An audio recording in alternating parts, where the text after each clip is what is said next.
Good morning. Good morning and welcome to your favorite Saturday morning TV show. We call this Breakfast Daily Weekend right here on Channel 1 TV. My name is Jude Duncan. And I am Inu Safo. Yeah. The show is live and interactive. You can send your messages to the WhatsApp number 0204-447-033. Alternatively, you can use our social media handles with the hashtag Breakfast Daily Weekend. It has been a week, a heavy week actually, here in Ghana as we grieve the 8 lives that were lost in that helicopter crash. It's, we feel it. I can only imagine what the family is going through. If you followed us through when it happened on Wednesday, then you are up to speed with what has happened, and we will continue to cover it till the very end. All right, so on this show, it's interactive, like Eno said, right from our news review segment up until our sports segment. It's fully interactive. All of your comments, your questions are welcome. And, you know, considering the circumstances, your condolences, your tributes are also welcome. We'll be glad to hear from you, you know, concerning this rather unfortunate incident. If you had any memories with any of the fallen heroes, that's on our screen right now. Dr. Ededomane Boama, Defense Minister, the late Alhaji Dr. Ibrahim Mutala Mohammed, Alhaji Muniru Mohammed, Dr. Samuel Sapon, Mr. Samuel Abwaje, Squadron Leader Peter Bafemi Anala, and Flying Officer Chum Ampedu, and Sergeant Ernest Adomensa. If you have any, you know, very fond memories of them, if you have any tribute you want to share to honor their memory, we'll be glad to read it for you on the show. So all of your comments are welcome. We'll start off with our news review segment. I know you have some of the big stories for us. Yes, I have Daily Graphic Weekend Special. Some of the stories you'll find on the front page. United in grief. Nation pays homage to great sons. There are various pictures of the president, former President Kufuor, Vice President Professor Nana Jane Apukwa-Agyemang, Lodina Mahama being consoled by her sons, and Dr. Mahmoud Bawumia paying a flower tribute to the fallen heroes. On the back page of the Daily Graphic, open letter to Coach Kim Lasbjorgen is also there. And then I have the Spectator. On the front page of the Spectator, every parent is a nutritionist at home. Your choices in the kitchen today shape your child's future. And then love, nurture teenage girls unconditionally. Tradition meets academia. The journey of Numo Akwa, Mensa III, Nai Wulomo of the Gas State. And on the back page, the boxing ring story, the Ghanaian female boxer's relentless pursuits. The Mirror newspaper reports big front page story from service to silence. Ghana mourns its fallen leaders. It comes with, you know, a photo of the president, the first gentleman of the land, in a very somber mood. You could clearly tell that he's been through a lot this week, as all we all have. The caption with the photo reads, "With a heavy heart, President John Dramani Mahama clutches a bouquet of flowers as he pays a heartfelt tribute to the fallen leaders during a solemn ceremony at the ceremonial gardens located in front of the Jubilee House." Also here on the front page, agripreneurship on the rise as youth turn farms into businesses. And also here, Dr. Richard Kote revives gas symbolism with new Samai designs. And on the back page, there's an interesting piece on Ghanaian-born English international Michelle Agyemang, you know, and there's a yeah. So that's the stories on the Mirror newspaper. Okay, let's go to our online portals. I'm on channel1newsonline.com. Some of the stories you'll find there in the eastern region. Omane Boama was a political giant and mentor, according to the NDC regional chairman. Helicopter crash. Takoradi Air Force Base holds candlelight vigil for fallen officers. Other stories. Vital clues may be lost after helicopter crash sites vandalized. That's according to a forensic expert that we spoke to on CBS on Friday. Methodist Church mourns victims of helicopter crash and Jaso accident. Omani Boama's absence at IPAC will be deeply felt. That's according to the EC. Bamia pledges NPP's full participation in mourning fallen heroes. Lodina Mahama weeps at flower laying for 8 lost in helicopter crash. Murder of immigration officer, prime suspects remanded for 2 weeks. Apenyomakin mourns victims of helicopter crash, Jaso tragedy. Honor the fallen, avoid politicizing tragic helicopter crash, the acting CJ is asking. Miners Association mourns victims of helicopter crash, pledges support to bereaved families. Upgrade military assets, get new presidential jets, TUC to government. And the helicopter crash again, government engaging families on identification and interment. That is from our president, John Dramani Mahama. Blood of crash victims on your hands can actually to Galamsey politicians. This is on citynewsroom.com. Some other stories on the online portal reads, GES suspends and Quanta SHS headmaster over unauthorized Wasi feeding appeal. Omani Boama's mother stable back with family in Kwewu. That's coming in from the NDC regional chairman in the Eastern region, Mr. Mark Kevo. U.S. charges for Ghanaians over 100 million. U.S. charges for Ghanaians over 100 million romance and email scam. Defense Interior Committee vows thorough review of helicopter crash. Also yesterday, we are being told the Vice President chaired a national or a Security Council meeting following the really devastating crash. In attendance were the security chiefs and the Interior Minister together with the Deputy Defense Minister, Broja Jemfi. Sierra Leone's president in Ghana to mourn helicopter crash victim, and a member of the NDC Council of Elders, Ato Ahoy, has been speaking after the group went to lay flowers at the site in front of the presidency, and he says that we have lost good people, Ato Ahoy on the crash victim. And Bureau of Public Safety, led by the Executive Director, Nanaya Akwada, have also been speaking on the crash, and they say reconstitute helicopter crash probe panel. Ghana Armed Forces can't lead. That is coming in from the Bureau of Public Safety. I'm on GNA, GhanaNewsAgency.org.gh. Some of the stories, government targets 1.2 billion investment for garment sector by 2030. National tragedy, Kufuor consoles Mahama and Opoku Ajaman. Other stories you'll find, chiefs who spearhead illegal mining to abdicate their throne. Awulai Atibrukusu is saying that fisher folks at Keta experience bumper catch. And in education, minister outlines bold education reform strategic priorities. They have the full text of President Mahama's national broadcast on the helicopter crash here on gna.org.gh. Joint Military Police Task Force rounds up 31 suspected illegal miners. Queen Mother's launch peace campaign in Nkwanta South, and National House of Chiefs pays tribute to victims of helicopter crash. Newscenter.com, their editor Elvis Darko. The big story here, Ghana mourns helicopter crash is a national tragedy. That's coming in from Dr. Mahmoud Baumia. Also Baumia here speaking as he consoles, the NDC and the entire country. Moving on to some other stories, textile and garment industry poised for a 2 billion boost by 2033. And former Minister of State for Tourism, Dr. Awal, has been appointed as a communication and strategy consultant for Melcom Ghana. And finally here also, Jospon mourns victims of helicopter crash. Okay, I'm on graphiconline.com.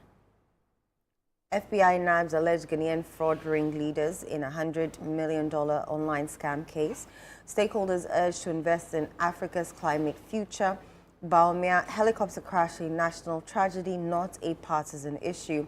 What some eyewitnesses saw before last Wednesday's military helicopter crash in Ghana, there's a video of that. Relief for passengers as transport operators drop planned fare hike.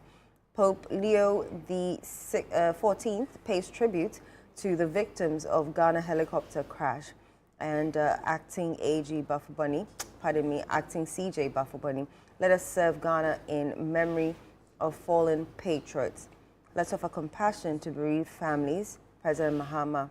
State funeral to be held on Friday, August 15. And if you want to know how an aircraft's black box works, there's a video of that on graphiconline.com for you.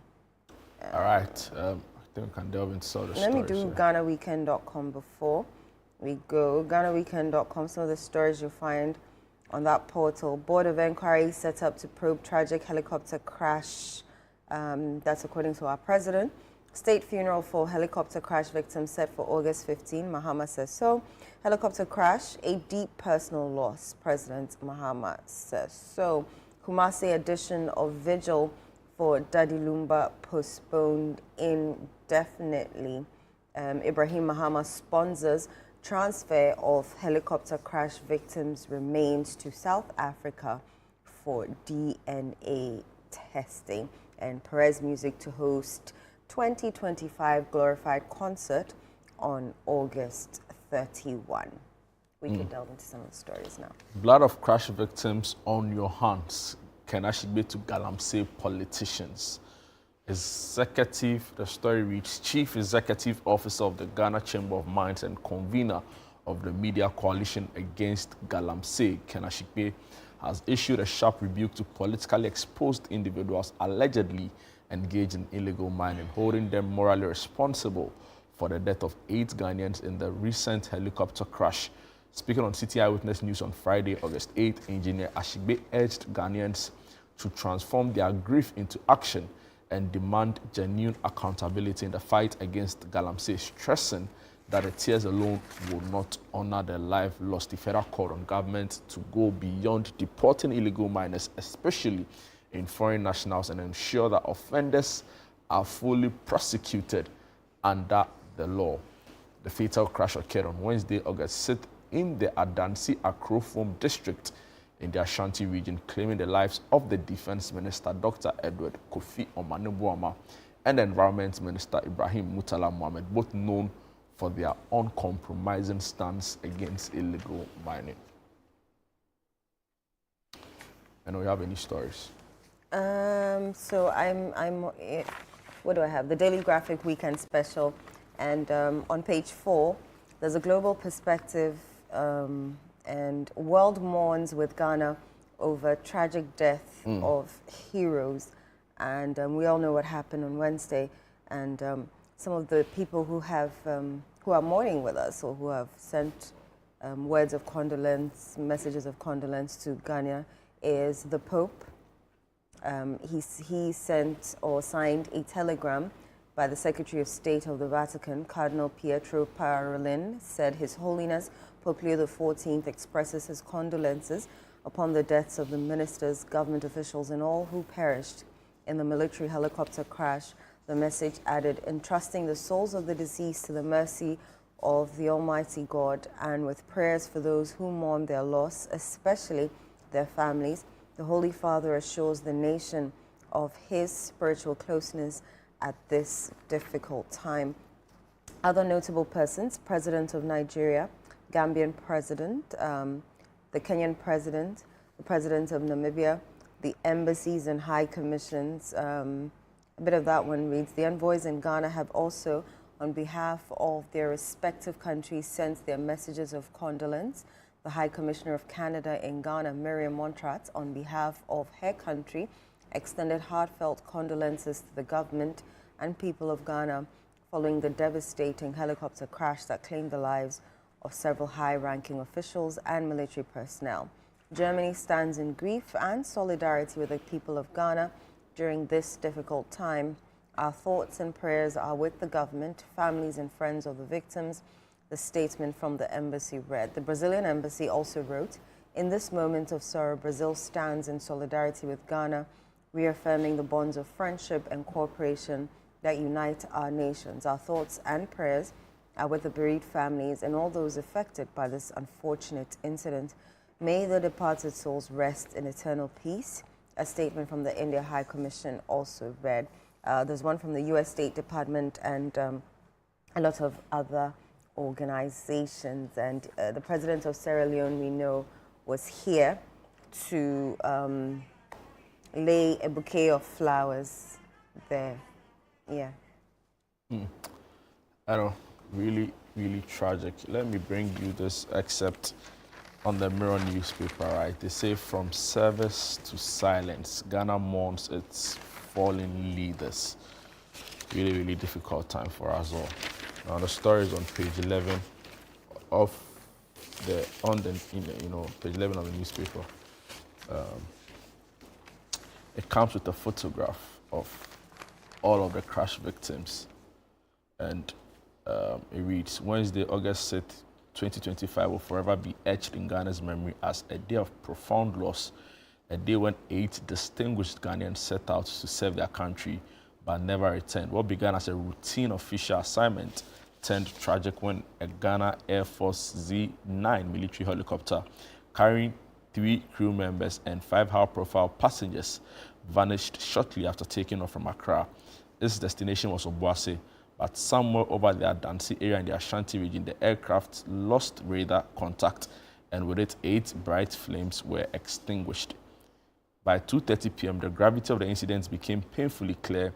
In a solemn press briefing, the Chief of Staff, Julius Debra, confirmed the worst. All 8 on board had perished. The deceased included Dr. Edodo Kofi Omane Boama, Minister for Defense, Dr. Ibrahim Mutala Mohammed, Environment Minister, Alhaji Muniru Mohammed, Acting Deputy National Security Coordinator, Dr. Samuel Sapon, Vice Chairman of the National Democratic Congress, Mr. Samuel Abuaje, Deputy NADMO boss and also a former parliamentary candidate in Obuasi East, Squadron Leader Peter Bafemi Anala, a pilot, Flying Officer Chum Ampedu, and Sergeant Ernest Addo. President Romani Mahama, visibly shaken by the tragedy, suspended all public engagement and declared a 3-day national mourning. Beginning Thursday, 7th August, flags across the country were lowered to half-mast as the government called on Ghanaians to pause, reflect, and unite in grief. Sergeant Ernest Addo, the story goes on and on, but a brief excerpt on him. He's only been a groom for 1 month. The story reports that Ernest Sergeant Addo Mensah was still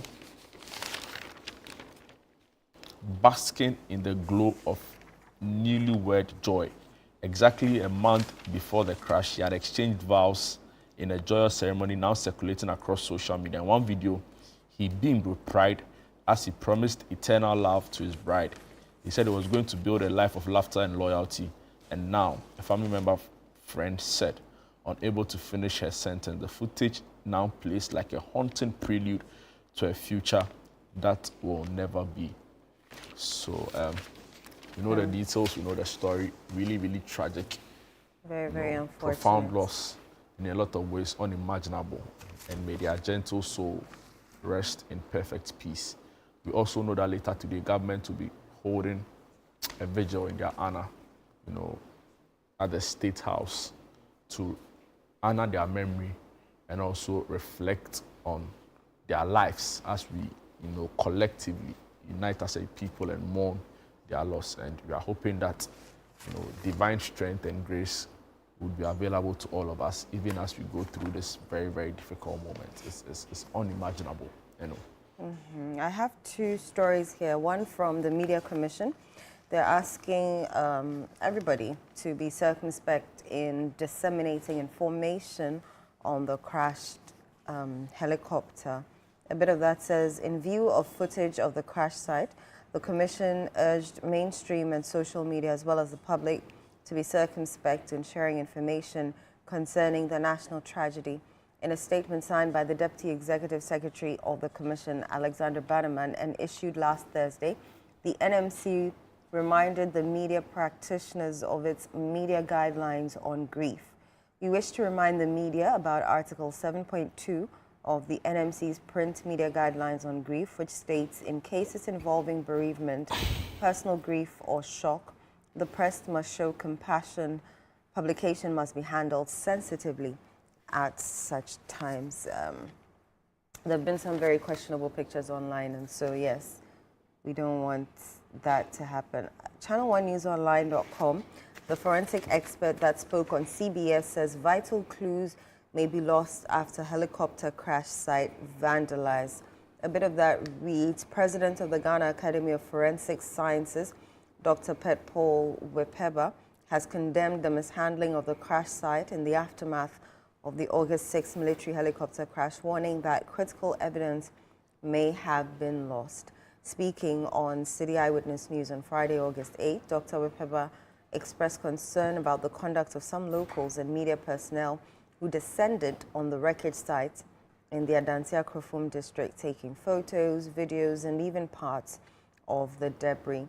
Locals who actually got to the scene took the footage and shared them online. Dr. Wepeba revealed that some individuals even removed parts of the wreckage as relics. He warned that such actions could compromise the investigation, noting that the missing pieces might hold vital clues. Dr. Wepeba stressed that the management of the crash site fell short of international standards, adding that authorities should have sealed off the accident scene to protect the integrity of the investigation. The helicopter crash on Wednesday claimed the lives of several people. The crew members who perished, their names have also been mentioned: Squadron Leader Peter Bafemi Anala, Flying Officer Manin Chimampedu, and Sergeant Ernest Adomensa. Earlier, the Ghana Armed Forces reported that the Z9 helicopter carrying 3 crew members and 5 passengers had gone off the radar. The aircraft departed Accra at 9:12 local time and was heading to Obuasi for an anti-illegal mining event. Its disappearance triggered an immediate search and rescue operation, which later confirmed that all 8 people aboard had died. I think the forensic expert couldn't be more spot on. The way we handle disasters in Ghana is a bit, leaves a bit to be desired. The way an accident will happen and then you see people rushing to the scene, regardless of whether there's fuel flowing out, whether there could be a serious fire. They just rush in. Yes, to go and help, because our first responders are not very up to par when it comes to certain issues. And but hopefully, the crash will learn or establish something that would. It brings to the fore many genuine concerns, right, about a lot of things that concerns us, and our statehood and as a people, right? So, for example, even the way, like you rightly said, the first respondents got to the site. Some of them, we are being told that we're picking up, the wreckage from the site for whatever reason. Somebody was proud to even go on in an interview and say, he saw a watch at the crash site and took the watch, But you're also right in the sense that, but you see, it's also a difficult situation because we understand the topography of the area and we are being told that it's about 1,000 feet. Yeah, it took them, they said, over an hour to get to the site. Yeah, in some instances, you are being told 2 hours, so, but it doesn't make up for the lack of efficiency in other areas with regards to, how to make sure that we are on time in terms of, first responders. And also, the education needs to go out there, how to handle some of these things when they do happen across board, from the media, onlookers, even those responsible for handling some of these things, because we've seen certain things that we all agree that should be condemnable. But that being said, I can just imagine what is still going through the minds of these people who serve at the highest form of government, some of whom these 8 perished persons were very close to them. And I've heard Bernard say on multiple occasions that they need some form of therapy, right? So, for example, the president, while we all join in, remembering him in prayer, it's important that they seek some form of counseling some form of support, emotional support during these very trying times. And today on the big issue, Reverend Fred Kranche Mensah, who is also a counselor aside being a pastor, will be speaking on the show on how to handle grief, even as we collectively mourn. But there's a story by the Bureau of Public Safety. I can't seem to find it, but I'll check it and bring it back later. Oh, okay. They were calling for, a very thorough investigation of the crash.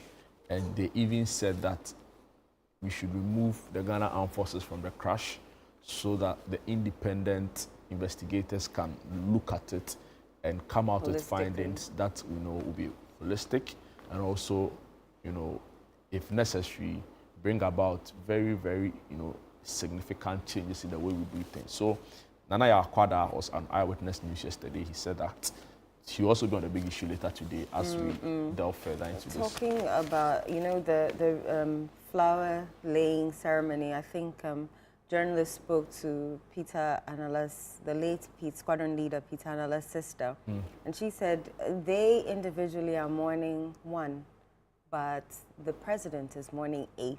And that was very profound, that even in her grief, she could look past her grief and realize that the president is mourning 8 people because he... Yeah, and you could see that the president was visibly shaken. Normally, our president would crack a joke or, come live and say it, but it took him a while to come and address the nation, and we're very grateful for that. They must all be going through a lot. Yesterday, we saw Sam George break down, visibly shaken by this incident. It's not easy. I have had an interaction with Dr. Samuel Sapon, such a, I don't even know how to put it, but he was such a nice man, and very attentive, actually. Because when I started journalism in the Ashanti region, I was very little, and he noticed me and he called me. He's like, "Hey, do you know we now for so bad?" And I was like, "Yes." He's like, "You're on Hone," and so he, everybody has had an interaction or met with them or they've impacted them in one way. And there are people who have had interactions with all 8 of them, so you can imagine what they are going through. Yes. If so you the go back to the president is mourning president's all speech, 8 of them. I mean, the nation is mourning all 8 of them. If you go back to the president's speech. Oh, yes, we have some messages. Let me quickly go through them. Let me see. Okay. You didn't find that story? I'll bring it to you later. Okay. So my name is Peter Lord from Amasaman Christian Hope School. May God protect them. May their soul rest in perfect peace. We will go and miss them forever. And he has a lot of crying emojis here. All right. I was saying that if you go back to the president's speech or address, not a speech, it was an address, very emotional address to the nation, he said it himself that this is a personal loss to him. We know how close he's been to some persons involved in this. But for all of them, right, and as commander-in-chief, it's terrible to lose one life. Talk of 3 service members, and your defense chief, together with your environmental, head. So for me, it's terrible. And we know how close Alhaji Muniru Mohammed too is to the first family, particularly the president, right? He served in his first government as a great minister, now serving in the capacity as acting deputy director of national security or coordinator for national security. So it's an unimaginable loss. And of course, when the news broke later in the day, I was in the house of Honorable Alhaji Murtala Mohammed, who I must say is also a very good friend. About 3 months ago, I produced the Point of View show. So I had the opportunity of getting in touch with him to bring him on the show. He was on this very set. I mean, of course, not Breakfast Daily Weekend, but in this studio, let me say. And post the conversation. We had a very lengthy conversation before he drove off. And this was somewhere around 10 p.m. And I was like, are you able to do it? And it's like, yeah, he signed up for it. This is public service. So it's difficult. It's really difficult getting to his house. At that time, it was still very fresh, the news. And a lot more people were now trooping into the house. I got there quite early. I can imagine. Seeing family members break down. Yeah. Seeing, the difficult part was having to speak to some staffers in his inner circle, in his office, within his inner circle, who had dealt with him up until the time he was boarding the flight. Right. That must be hard. And you go back to like their WhatsApp chats, some of them had conversations with him even when he was on board. Even when he boarded the flight. So it's really, really difficult, right? What we would want to urge is that we've seen a lot of comments around, oh, this was supposed to be here, but for some reason and divine grace. I think that the commentary around this very tragic incident should be very, very circumspect, right? We should be mindful of the fact that families are grieving. So it is very inappropriate for me when I hear comments around, oh, this one was supposed to be there, but God, through his grace, saved him. Yeah, very uncalled for comments. Yeah, so we need to be very, very circumspect in the kinds of comments we pass around this thing. And also, we should allow people mourn, right? Yeah, everybody grieves in their own way. Yeah, we should allow so people mourn. We should allow people mourn. Yeah. And, the president said it in his speech. This is a time for unity, a time to reflect. Right? One thing I've realized through all of this, that especially when they came onto the lawns of the Jubilee House and the second lady, the vice president was flanked by the president and chief of staff, Julius Debra, and the two men were completely broken, but she, like should I say timber or something, a force to reckon with. She was holding them up, consoling them, even in her own grief. Yeah. As she expressed it quietly, but she was able to hold up the men as they grieved. She has to, we need. I liked how she quietly went to the families of each of the individuals who perished went to console them, deliver the message that the 8 men had passed away, and that government is standing with the family, and I love the way she did it. I love how she has, taken up the mantle to be strong in this difficult time. I was saying that we need the vice president more than ever, right? She's an experienced hand. She's seen life, a lot. She's also very exposed. She understands deeply what is happening. And we are so grateful for her leadership at this time. Now we are being told that just before the chief of staff would go on to make the announcement, she chaired a security meeting involving all the top security chiefs, right?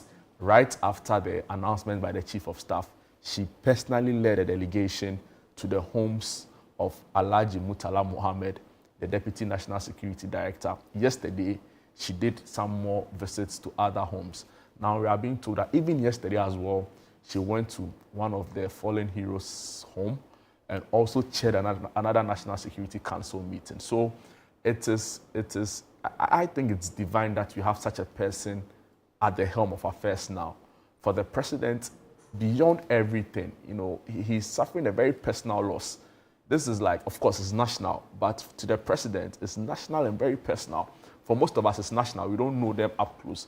But the president, despite being commander-in-chief, knew these people personally. So my point is that I'm very grateful for the leadership of the vice president. I interviewed economic advisor to the vice president, Professor Khalid, and he mentioned to me that the vice president chaired a couple of meetings and also, has been working very strongly to rally the nation around this very difficult time. So it's a difficult moment for all, and we pray for the grace and the strength that they need, because if the top is broken, you can imagine what will happen to all of us down here. So we pray for strength to the president, the vice president, Professor Jenano Pokwajima, and even the NDC leadership, right? Chairman Asedu Nketia, I saw a video of him in the house of Omanibuama in the Eastern region, and it was difficult.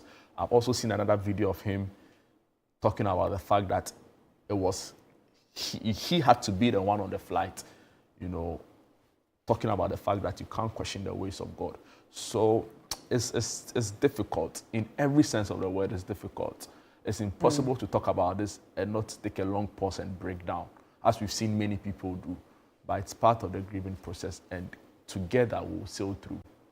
we'll definitely sail through together. You know, with God being our help. I can imagine what yourself and what you are going through, you know. But you have to take, you know, consolation in the fact that, you know, we are confident that God is with us, and you know, this. It is well. Also, you know, it is well. So this evening there'll be a what's it called? It's a vigil night. You know. The president called it something. I wanted to remember a national reflection. Yeah. Yes. And so we'll honor their memory. Yes, and we'll carry it live right here on Channel 1 TV and 97.3 City FM. So you should watch out for that.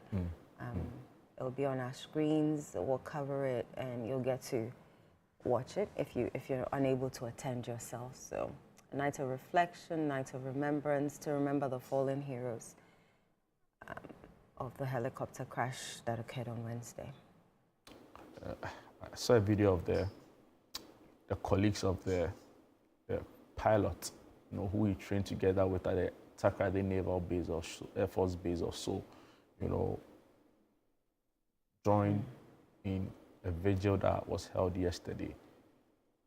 It was unimaginable, you know. That's crazy. Yeah. The squadron leader, there have been much commentary about him not being whatever, but honestly, if to be a squadron leader is like being a major, I think, in the army, and so he's no mean a person, and I think we should be circumspect in the way we make commentary around that. I think we can end the news review segment. I'm not sure you'd call it a news review segment, but yeah. But it is what it is. Basically, we were reflecting on the life of 8 gallant men who, up until the point of death, served their nation. They died in service to their nation. And hopefully, we never forget the fact that they died in their quest to serve the nation, deal with a problem that many have said that would eventually take us all if we don't act on it. So may we never forget their memories. May their good heart and the values they stood for, the values of honesty, of integrity, you know, linger on many, many years after, you know, this incident has passed. You know, so yeah, we can take a break. You know, I see you're getting very down, you know, with this. And, we'll take a break now. When we are back, there's a lot more right here on Breakfast Daily Weekend. We have other segments coming up. Our What's Happening segment will be here. We'll also have, you know, tell you about how to make a few things work in your homes, as we always do on the show. And of course, we'll end with our sports segment. It's a very difficult show to do today, considering the circumstances. But we know you're also, you know, following us very keenly amidst this really, really difficult period. We'll be back right after this break. Don't go away.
In Ghana, West Africa, the mornings are somewhat, if not for the perfect companion. What a good day to start. Another day. It's always smiles knowing we are together.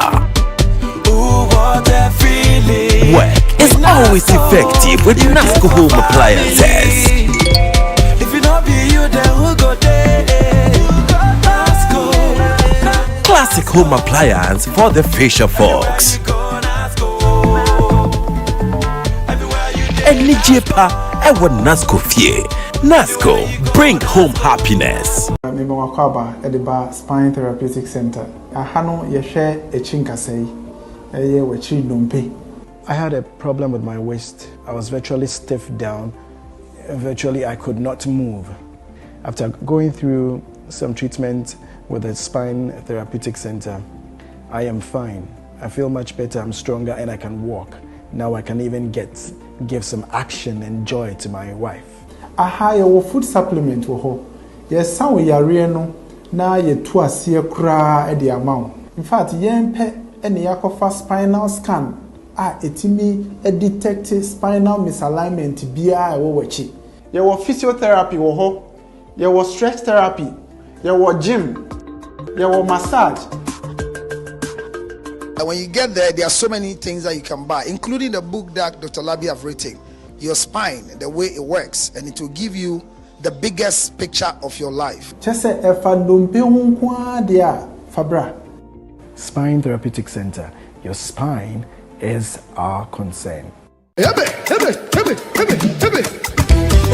This August, get ready for an unforgettable night of worship and celebration as Perez Music presents Glorified, dubbed His Love and Kindness, ministering live Perez Music alongside the legendary Daughters of Glorious Jesus, also ministering Joyful Way Incorporated, Minister Gabi Akwe and Edom Evangelist. Join us on Sunday, the 31st of August, 2025 at 4 p.m. sharp at the Victory Bible Church, Awoshi Dominion Sanctuary for an evening of powerful ministry and praise. It's absolutely free. But if you would like to support this ministry, you can do so by purchasing our special event merchandise or call 0557 116 607. That is 0557 116 607. Let's come together and raise a sound of gratitude for God's love and kindness. It's going to be nothing short of heaven on earth. This event is proudly sponsored by Eddie Spitzer and powered by Rima City of Worship.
Welcome back to Breakfast Daily Weekend right here on Channel 1 TV. As you know, our nation, Ghana, is mourning, but we continue.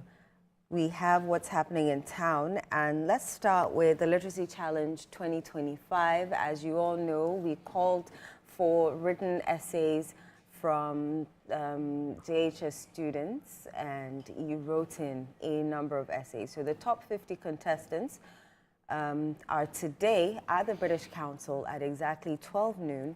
They're going to sit for a aptitude test, which is level 2 of the Literacy Challenge 2025. So the aptitude test, they're going to sit for it, and then after, the top 10 will make it to the third level, that is a level 3.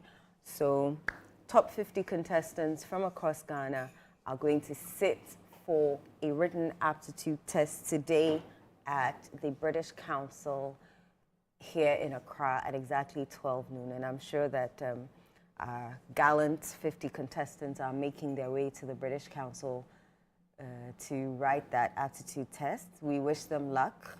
We know that you can do this. I mean, brilliant, brilliant essays. Gave what's the name for them? not the markers, the Examiners. Examiners, thank you. The examiners a tough time selecting the 50, and I'm sure they'll have a even tougher time selecting top 10. And so I think last year there was a tie of some sort, and so there was a bit more than 10, but it was 10 exactly last year. Yeah, there was a tie last year. So imagine if you had timed with somebody with like a difference of a mark or two. You know, you had to be cut off. But the rules are the rules, right? Yeah. So aptitude test, then 50 of them will sit for it at 12 noon at the British Council today. And so good luck to them. I wish them well. Nobody likes exam, but it is what it is. It's the way of life. Congratulations, you know, these, like I said, every single person who sent in an entry, you know, is a winner already in my books, because if you listen to your call last week when she was here, the struggle to whittle down the numbers, right? Because every script is good, you know, but of course it's a competition and we have to make progress. So the mere decision to take time to sit down and write it and you know, it's a winner mentality, and I want to keep at them. If you weren't part of the 50, please still don't stop writing, right? If you're part of the 50 and you don't get to be part of the 10, you're a winner in every sense of the word already. You are. So let's keep it going. Let's keep the spirit of writing still amongst, you know, and I'm sure it will be better for it in the years to come. So congratulations to the 50. Congratulations. They'll also be awarded medals after the test. All 50 of them will be awarded medals, and so there's that to also look forward to. So yes, definitely the British Council, 12 noon is a place to be. Top 50 contestants will be writing the aptitude test, and then from the top 50, whittle it down to the top 10 who will compete in the final quiz competition. Right. We have the This is Ghana exhibition 2025 also happening very soon. On the 6th and 7th September 2025, 10 a.m. each day. And this year, we've moved it from the regular place to the Ifwa Sutherland Children's Park. And so keep that in mind. If you're an exhibitor of made in Ghana goods, products, local startups, SMEs, any homegrown businesses, if you have an innovation that is indigenous, or you're an indigenous corporate body, do well to call 0205-973-973 to register and pay. Not just register and go. Register and pay. So that you can come and show your indigenous products to the world, literally. 0205-973-973. It's happening at the Ifwa Sutherland Children's Park, 6th to 7th September 2025. It starts at 10 a.m. each day. Wow. If you've ever been to a This is Ghana fair or This is Ghana exhibition, then you know what you're in for. Indigenous Ghanaian products that will blow your mind. You pick it up and you're like, into in Ghana. Yes, in Ghana. So you can see this at the This is Ghana exhibition. And so and this year's tagline, showcasing Ghana's export potential. If you think the Agri-Fair was anything to go by, right, they should wait and see what happens at the This is Ghana Fair.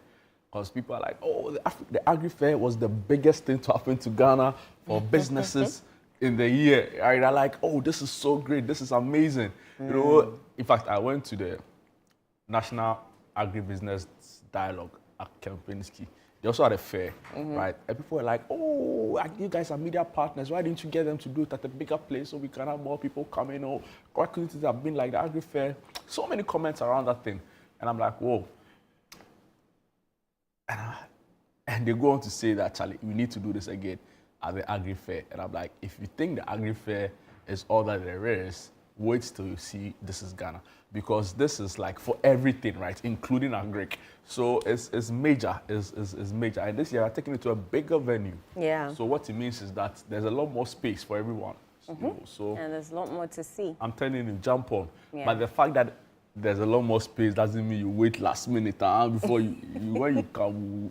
It would have been sold out. So don't wait till you hear that. So just call the number 0205 973 973.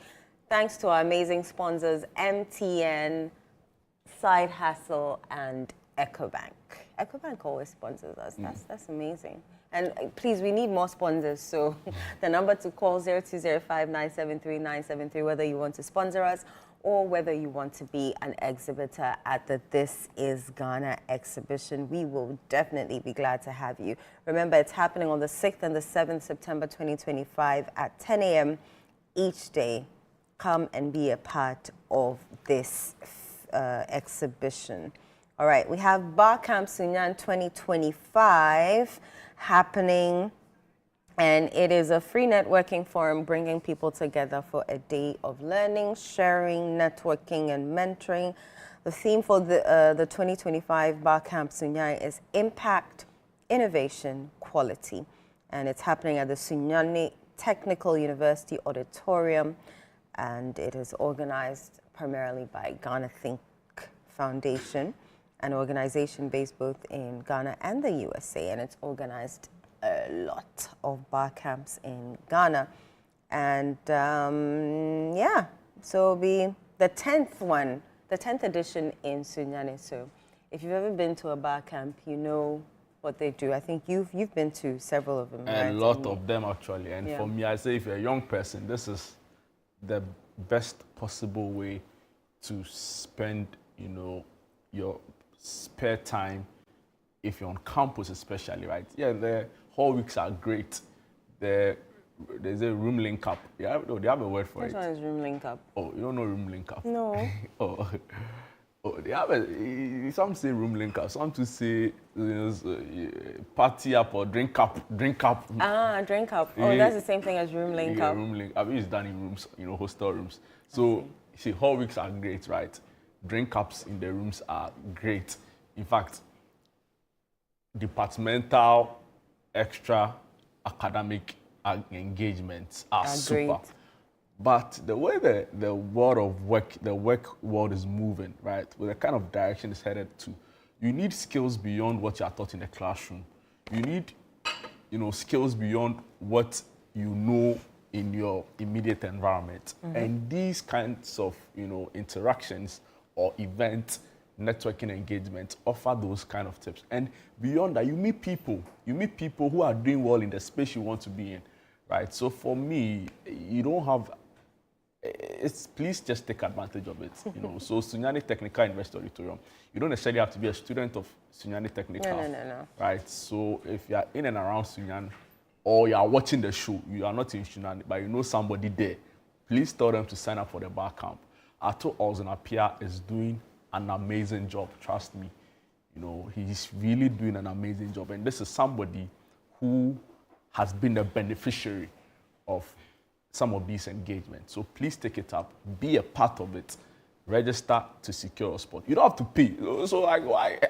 I'm sure there'll even be item 30. Something that you don't have to pay free. Is it come? Charlie, go. You can pick your phone and scan the barcode. Share, network, get mentors who will help you in your chosen career, and you'll be very proud you took this wise decision. Not every day, drink up, every day, cut down. Charlie, how to. All right, so that's the bar camp happening in the Puno region. Sunyani to be specific. All right, A Kiss Too Late. It's a film which is premiering on the 9th of August at the Accra Mall and the West Hills Mall. I can already imagine that the comedy in this film. The tickets are going for 100 Ghana cedis, so the showing is at 7 p.m. and 9 p.m. So you pick which one you want to go to, and you go and watch A Kiss Too Late. Is it? That's Calibos, right? Yeah, that's Calibos. Yeah. So are the Accra Mall and West Hills Mall? Is it a Romeo and Juliet kind of love story? Because Kiss Too Late, yeah. But Church mates, right, which I believe he is, considering the way his cap is being worn and the fact that he has a little back and standing right at the door of what appears to be a commercial public transport, bus, and they make quite a couple. I'm not even joking. I pick Chocho a lot. You have been driving your big car. Please, you don't pick Chocho. Don't lie to our viewers. I picked Chocho. In fact, 2 days ago, I was in one. From where? You have no idea. Oh, my friend. I pick Chocho a lot. It's not even funny. Don't lie to our viewers. You don't pick Chocho. At the point, the Kanishi terminal. They knew you. Oh, mention my name. Like, yeah. I kid you not, They mention my full name. Yes, and so I don't even tell them where I have to stop. They know. I'm telling you. Boss, Drew. So, yeah, and like I'm saying, they make a very interesting combination. It's not a very joke. Like the hawkers and the Chocho meet. Oh, it's not. Anyway, so a case too late is happening. It's 100 CDs. And the time is 7 p.m. and 9 p.m.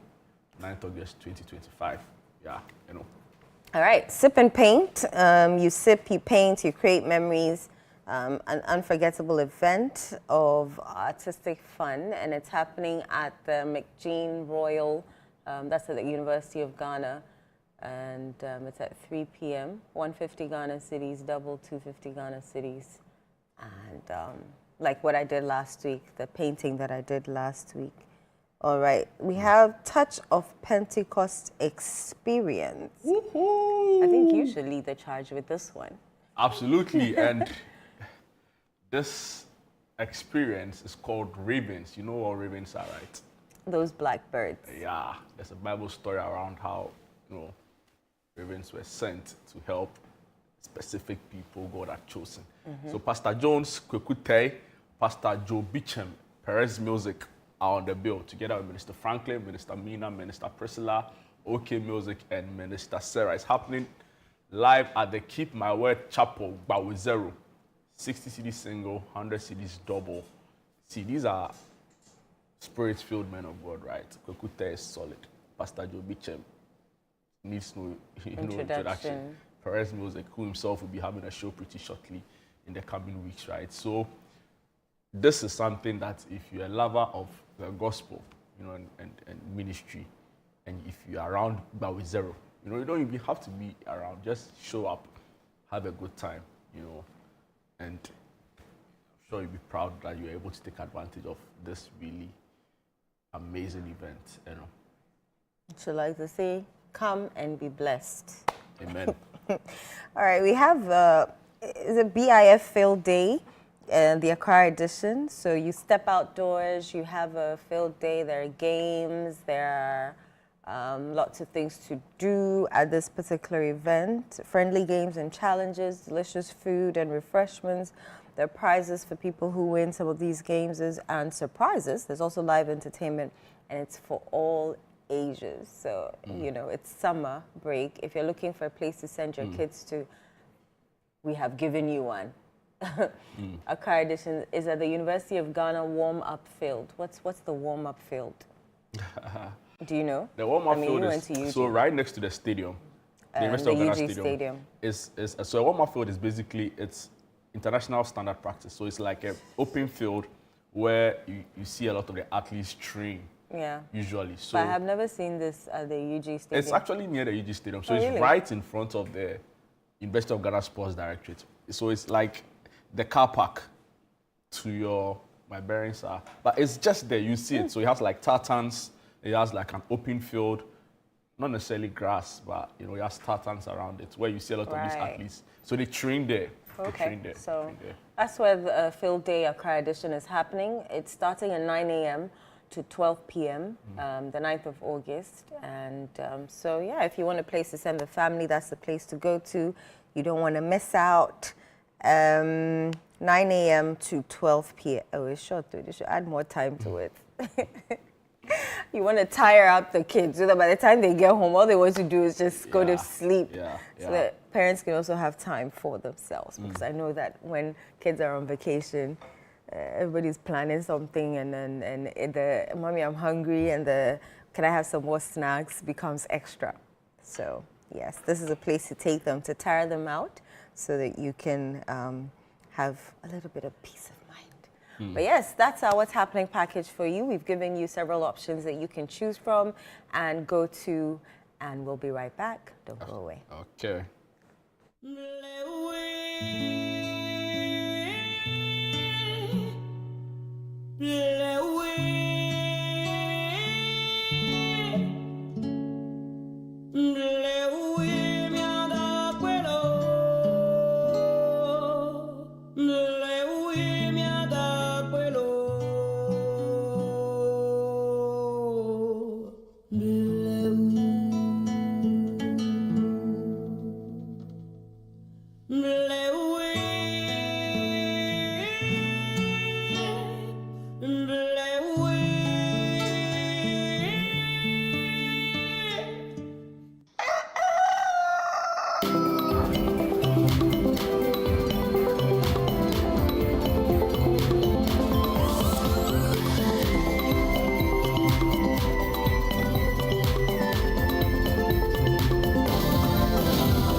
For a one-stop shopping destination for all things made in Ghana, eager to experience a remarkable fair that showcases the richness, creativity, and innovation behind Ghanaian products and services? Then get ready for the This is Ghana Exhibition 2025. The This is Ghana Exhibition highlights the brilliance of Ghanaian entrepreneurs, artisans, and businesses who continue to shape the narrative of homegrown excellence. This is Ghana's biggest trade fair and exhibition, bringing together SMEs, startups, research and manufacturing sectors, indigenous corporate bodies, and local creatives in one exciting space. The This is Ghana Exhibition 2025. Come explore, engage, and be inspired by the businesses and brands that are redefining Made in Ghana across every sector. The dates: Saturday the 6th and Sunday the 7th of September 2025. Time is 10 a.m. through to 5 p.m. each day. The venue is the A4 Sutherland Children's Park. For inquiries or participation details, call us on 0205 973 973. The This is Ghana Exhibition 2025 is powered by Channel 1 TV and 97.3 City FM and is proudly sponsored by MTN, EcoBank, and Side Hassle from EK Brand Consult.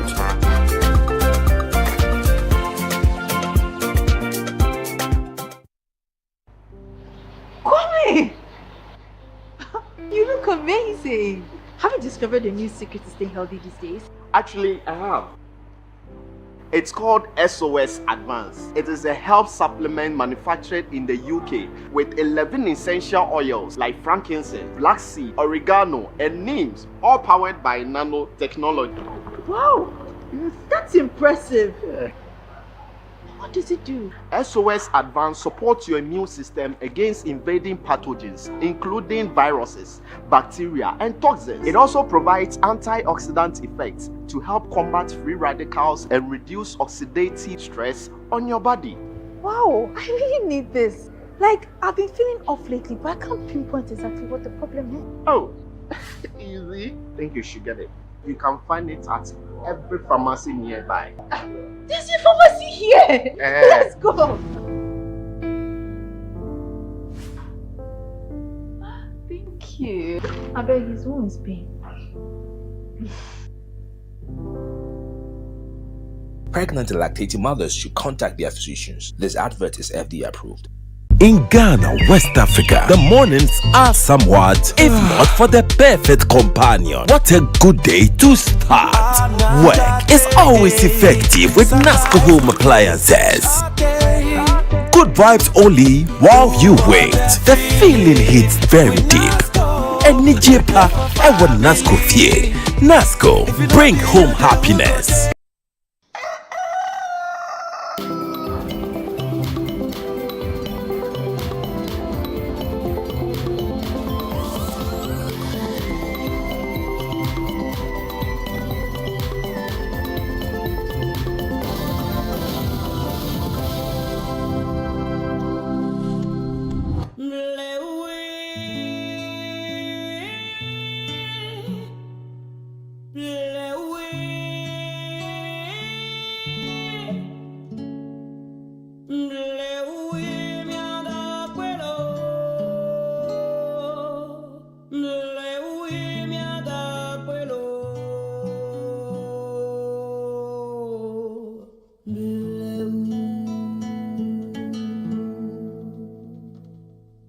You're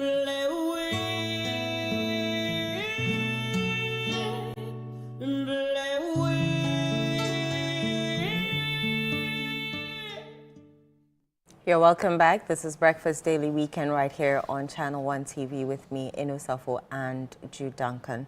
We're going into our home improvement segment, and today we're talking the psychology of furniture and how your choices reflect your personality. And joining us is, now Nabia is becoming, you know, one of us. I'm Nabia Boachidankwa. She's a creative director, Bassinets and More Limited, and she's joining us to have this discussion. How are you doing? Or should I say, how are you holding up? I like that one. Yes.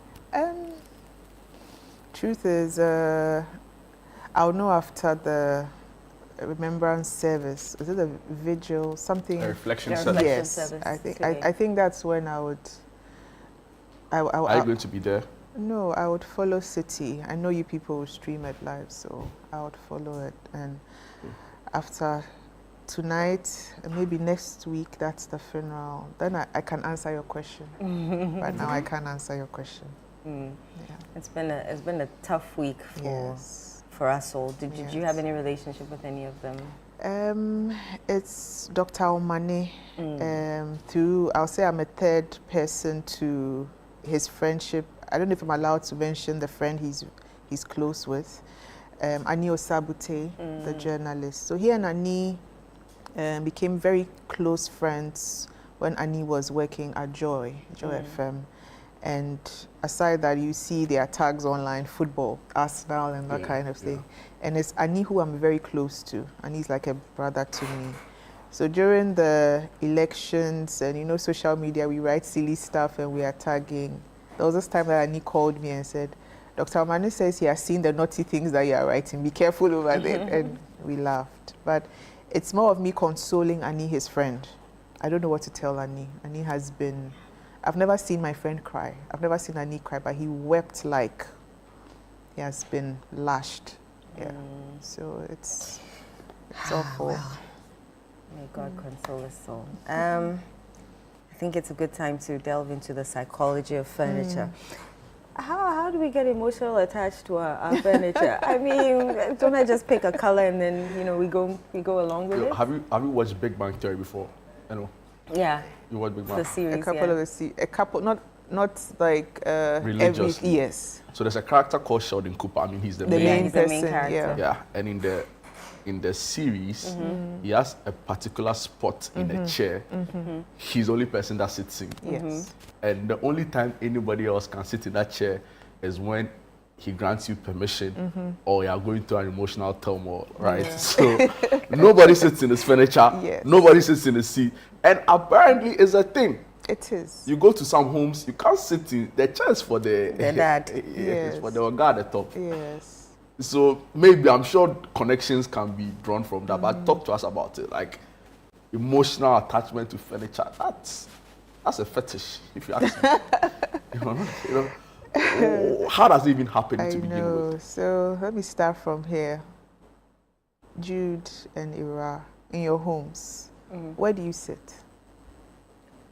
On a chair and the couch. Is there particular? Let's focus on the couch. Okay. How do you sit on that couch? I sit in like on the corner and I'll be attached to one side of it. Yeah. What about you? In my room or in the living space? Okay, so let's take room. In my room, it's a bedroom. It's a bed. Yeah, do you have a particular... My chair, there are always stuff on it.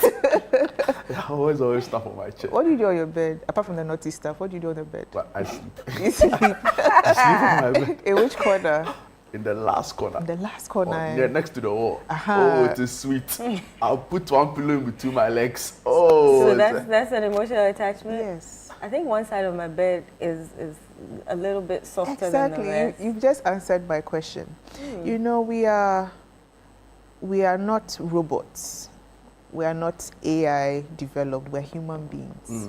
There's blood, there's emotion, and we go through all of those things. So when you pick a particular chair, you pick a particular bed, you even pick cabinets for your bedroom or your kitchen, there's a way you want it to look. There's a way you want it to feel. because as you go through your day, as you go through the weeks and the years, there are times when you go through certain stages and those things are nostalgic, you know. So you might think that, oh, it's mostly for Oga at the top, but at our level, whatever level we find ourselves, before we reach Oga at the top, we have certain patterns, certain behavior, and the furniture we pick reflects exactly that. That's why I asked you, how do you sit? Because in the corner, I'm sure after a long day, you go and sit there and you reflect. Bad day or good day, that is where you want to sit. If somebody comes to sit there, you're upset. You wouldn't yell, but you give the person that look like, my friend, get up. This is my corner, you know. And anybody who lives with you would know by 4 weeks' time that this is where Ira likes to sit. So don't come and sit here. So it's important. And the psychology has always been with us. You know, people who study psychology in uni will tell you that human behavior, you know, it evolves. And what we buy for ourselves, what we do for ourselves, it evolves. But we started paying attention to our emotions, our feelings during COVID. When we had this big boom that, oh God, I might die. Something might happen. So by June, dear. By June, dear, the world has ended, you know. So we became more intentional. Right. You know, pieces that we didn't need, people were getting rid of them, giving them out. And they kept those that meant a lot to them. So COVID has really heightened that, but it has always been with us. We've always lived like that, yeah. I see. I wanted to ask you a question as to whether, I'm not sure because I don't know if you're a clinical psychologist, but I see a lot of psychology in this because it has to do with the mind. And I also see a lot of emotions, right? Would you say it's biological? You know, how does it happen beyond just the appeal that makes it become a favorite spot? How do we get so attached to a particular piece of furniture, you know, so much that we don't want to let go of it? Okay, I'm not a psychologist or I didn't study anything like that, but you see, we are dealing with human beings, right? From the point of putting up the building, you forget that the building is either rented or is bought, whatever.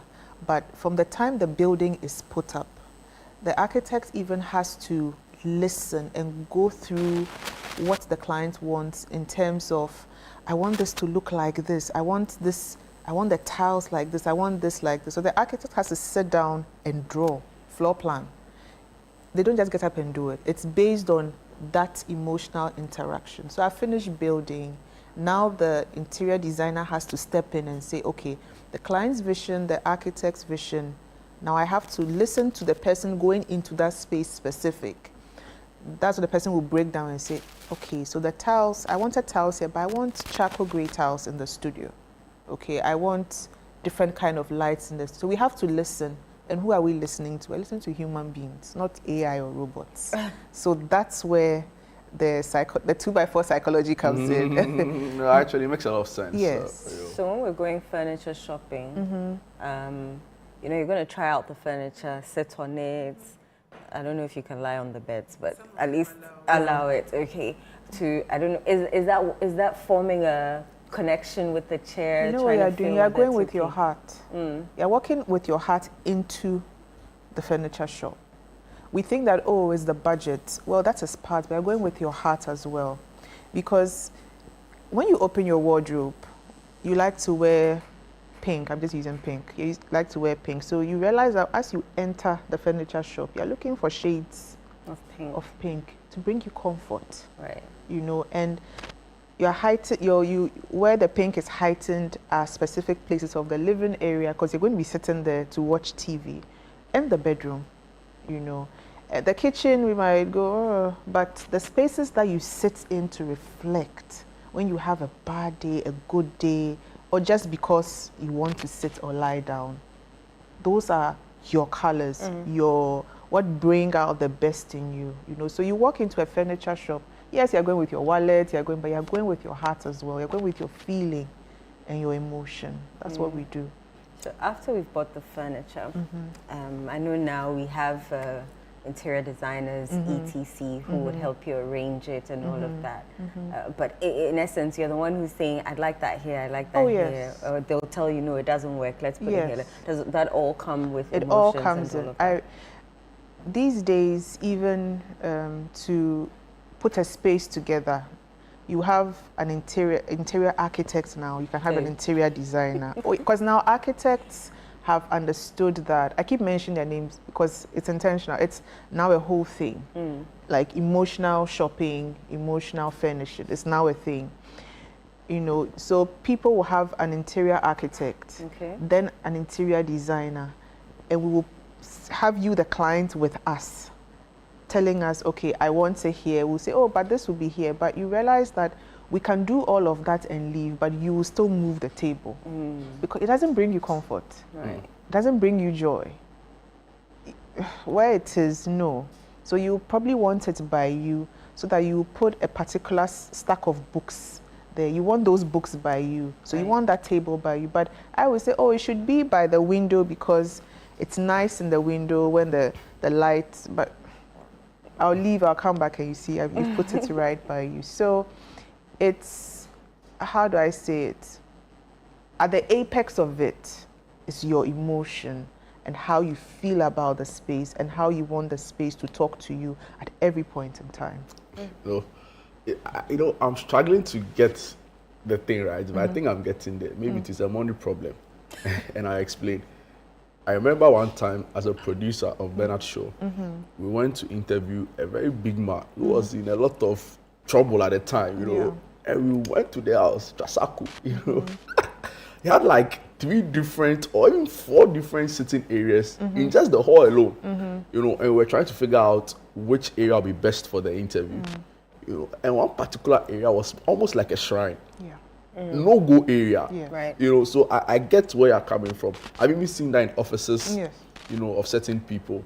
But my question to you is it not a money problem? Is it not like a rich man problem, right? Because if I'm in my you know, I see my room that I sleep in, and I'm wondering which furniture you know, if anything's, I'll fix it and I'll be cool. I won't cry. I won't lose sleep over the fact that my furniture is, and I think for a lot of people, maybe the same, right? So, is this attachment not necessarily a affluence problem? No, it's. Do you get where I'm coming from? Yeah, I get you, but no, it's not. It's because we are thinking of the grand wing chair, we're thinking of the grand camelback sofa, we're thinking of the grand shrine, as you call it. Yes. I won't mind you. Today is no Kama Sutra. Don't mind him. Oh, yeah, naughty. Back to topic. So when you look at, okay, let me use my dad. I won't say, my dad was a lecturer. I won't say my dad is, okay, but, or somebody will say my dad is. Yeah, but he had like a chair nobody comes close to, right? Yes. And you know what kind of chair it was? Yeah. It was a normal wooden chair that but when he's sitting and he's logged in on academic work, nobody comes. Nobody but can. But the plumber is not even a good example because the plumber is also a very... The plumber is a good example because if you go into his home, his wife or his kids will tell you, he's a better you know, and now we'll come back to you, right? But you know, I'm looking at the pictures on the screen right now, and I'm wondering, and I'm so convinced and reinforced in my mind that this is indeed a rich man problem. Let me explain. Explain. I'll let you come and respond. Number one, if you look at the kinds of new rise buildings we are seeing, or even new homes we are seeing, right? A lot goes into the purchase of these furniture, right? So much that if you are spending 20,000 Ghana cedis to buy a center table, how dare you come and you put your leg on it and do certain things? So I'll be emotionally connected, as against spending a 3,000 or even 300 cedis on the table. Oh, but you think if you spend less on a table, you'd just allow anybody to put their legs up? I'll not be disappointed if there's a crack or anything. You know, so Nabi, I don't know whether you get my point. I get your point. You have to. No, I do, because the high-rise example. Yeah.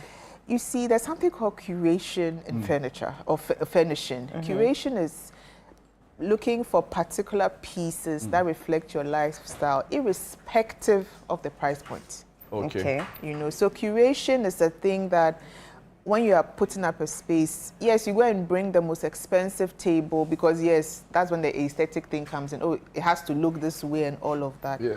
But you'll be surprised that it's a particular throw pillow. That is what the person is attached to. Like how kids become attached to their blankies. Yes. Cool kids. Yeah. And have you stayed in a palace before? Which one is the What kind of I information didn't are say you? kings, I said kids. Kids. Ah, okay. I thought it's a kings. Oh, no. Oh, hey, you would have had to explain this morning. Which king you saw attaching himself to a blanket? No. Sometimes Kids. the most favorite place in that big high-rise plush building, it's just a picture wall. The person has put their graduation pictures, everything there, and they have put a desk there, and that is their office. And that for them is the most important spot than even the swimming pool and all the lounge and all the Netflix and chill TV around it. You know, so curation comes at that particular point, and curation is what we do, all of us, irrespective of price points or where we are in life, in our economic status. You know, so the curation is what is key. Like the Big Bang Theory that you said, you know, for you know that particular seat, I'm sure the script writers made it look like the seat is a very cheap, lousy chair, but that is where Sheldon wants to sit. It's a curated piece. He intentionally went to look for something that reflects him in terms of color, in terms of mood, and he's probably solved so many of his problems as a character in that series sitting on that chair. You know, so the script writers are just telling us that when you curate properly, when you look for things properly, you know, that means so much to you. You become attached to it and it reflects you, you know. And I'm not reminding anybody of their pain, but all the gentlemen who have passed, I'm sure if we are to go into their homes, go into their offices, even sit in their cars, you would see that there's a particular thing that they are attached to. Yeah. It reminds them of the struggle of election, the struggle of growing up, where they have reached their memories, their marriages. I feel you completely on the wardrobe I currently have in my room, and tomorrow I'll show you a picture of it, was used by my granddad. Thank you. So he has... You were close to him? Yeah. Yes. He called me number 3. He called, you know, and he has absolute sentimental value. A lot of the furniture in the house has been either given away or thrown away, but that wardrobe remained. Because it was the first wardrobe we bought. You know, and I'm sure I'll take it to my house. Oh yes. You know, so yeah, I get where you're coming from, and you should see the wood, the quality. You know, that is older than my mother. You know, but it looks pristine. Yes. I don't remember the last time you had to like fix a nail in anything. No. So I get you and I agree with you. Nabi, I want to find out, now that we're talking about, you know, psychology, personality, but do certain personalities gravitate towards a certain kind of material, like either wood or metal for specific furniture items? Yes. And then, okay, let me ask that before I go to my next question. Yes, and thank you for that. And it's a very brilliant question you just asked, because yes, we do, and as I said, we are humans, bottom line at the end of it. So people who are normally, so the first place becomes from the gender specific. Okay. So male, female. So you see that there's a particular way that men furnish their space. It's called mood furnishing. Yeah, they do like wood and dark stuff. Thank you. So I know man should have paper hobby. So there's a whole thing about mood. I think I should come back for that. Drenching, all of that specifically. People have studied how men like to furnish. You know, then there's the women. We are into the lighter part. Then there's furnishing specific. You know, a man is likely to go for things that make him feel confident as a man, enhance his ego, speak to his alpha image.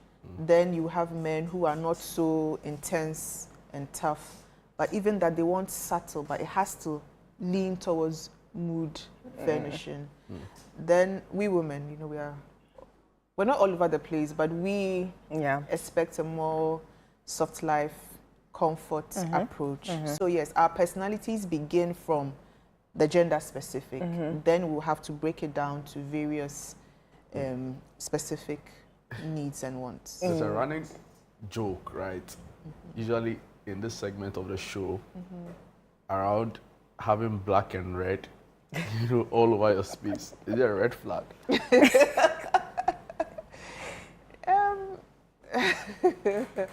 The boys will come for you. Are you? The concern was that somebody went into an office and every single thing you can imagine was either red or black. You know, and asked whether the owner of the space was a cultist. No, actually, I know it's the answer will be to say yes, but that's what brings the person comfort. That what makes the person function. You know, we are looking at it as, this is awful, this is ridiculous, this is heavy, but this is what brings the best out of the person. I have furnished a home where everything has been brown. Wow. Everything. And different shades of brown? Yes. Oh, wow. You see how, just imagine it. I'm imagining it. It's a bit too much. Too much, but that is what she wanted. And that's how she found it. I can't mention her name, but I'll mention after the show. I don't want to put her name out there.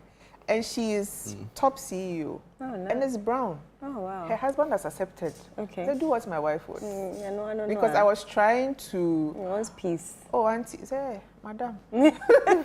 Don't auntie my wife. Do exactly what she wants. Yeah. And she was so excited when she came back. I see. Everything brown. Brown. You know, and it's a very heavy color. It's like on an ordinary day to bring your mood down, but she's brown. She's excited. Oh, interesting. Like, okay. So can you enter a space and then, this person's an extrovert or this person's an introvert, depending on the color or the style of the furnishing? Yes, that is also there, because for introverts, I say I'm an introvert. I'm doubting that, but okay. I'm always at home. You'll be surprised. For introverts, there are two types. So there are those who are home, but they're online. Jude, I don't like that. Jude is exposing me. So maybe she's an ambivert. I don't mind you too.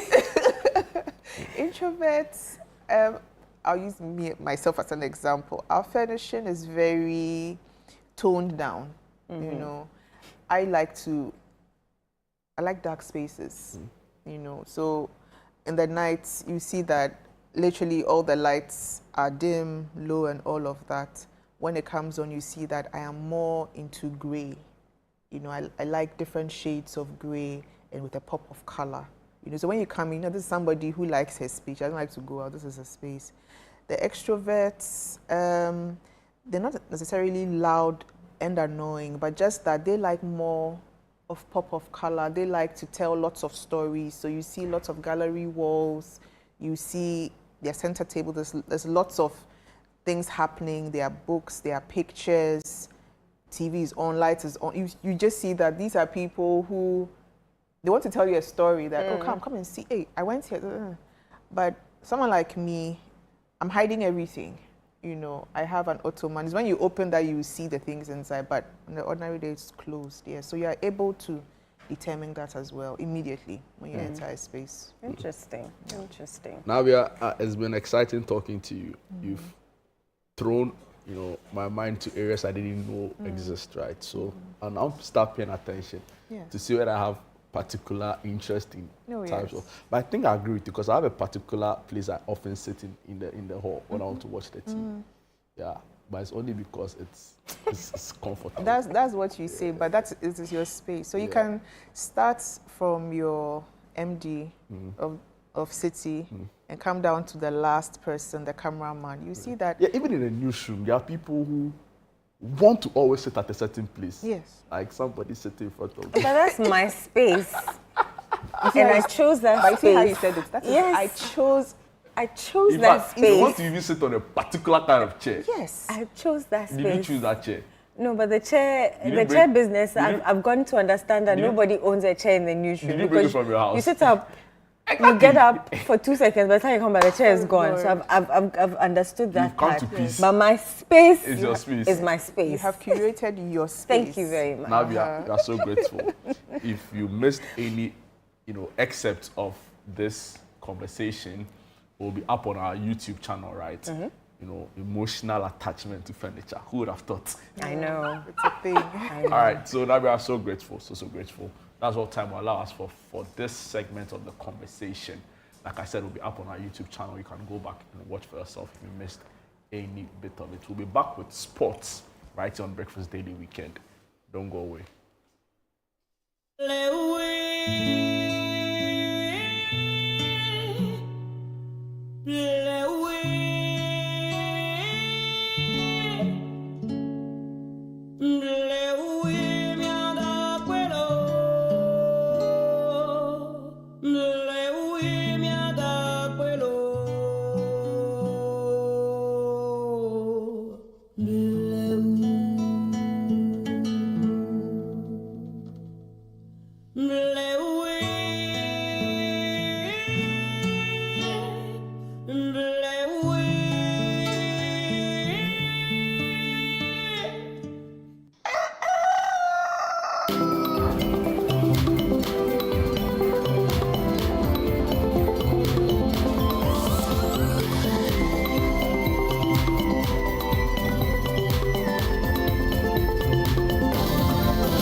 Monitor good. Tell her you can hear me. Why are you shouting?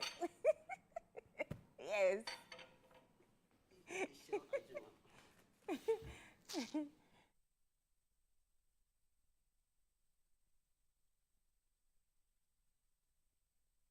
Remember who we are singing now.